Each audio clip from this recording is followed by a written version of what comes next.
প্রিয় ভাই ও বোন, একটুবার ভাবার চেষ্টা করুন। আমরা মুসলিম। মুসলিম মানে হচ্ছে যে নিজেকে আত্মসমর্পণ করে আল্লাহ ও তার রাসূল সাল্লাল্লাহু আলাইহি ওয়াসাল্লামের বিধিবিধানের কাছে। যে জায়গায় আল্লাহ বলেছেন যে ডোন্ট গো নিয়ার জিনা, সে জায়গায় কেন তুমি বারবার বলছো বা কেন তুমি বারবার চাচ্ছ যে না আমি প্রেম প্রেম করব, আমি ওইদিকে যাব? আল্লাহ সুবহানাহু ওয়া তাআলা বলেছেন, যে কিনা পুরো বিশ্বের সৃষ্টিকর্তা, যে তোমাকে সৃষ্টি করেছেন, যে তোমার আদ্য পান্ত জানেন, সবকিছু জানেন, তোমার আগে কি হচ্ছে পরে কি হচ্ছে, এই আল্লাহ আযজা ওয়া জাল তিনি বলছেন ডোন্ট গো নিয়ার জিনা, জেনা ব্যভিচারের আশেপাশেও যেও না।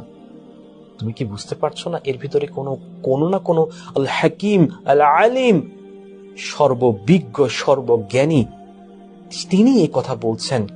তার মানে এখানে অবশ্যই কিছু রয়েছে, অবশ্যই কিছু রয়েছে।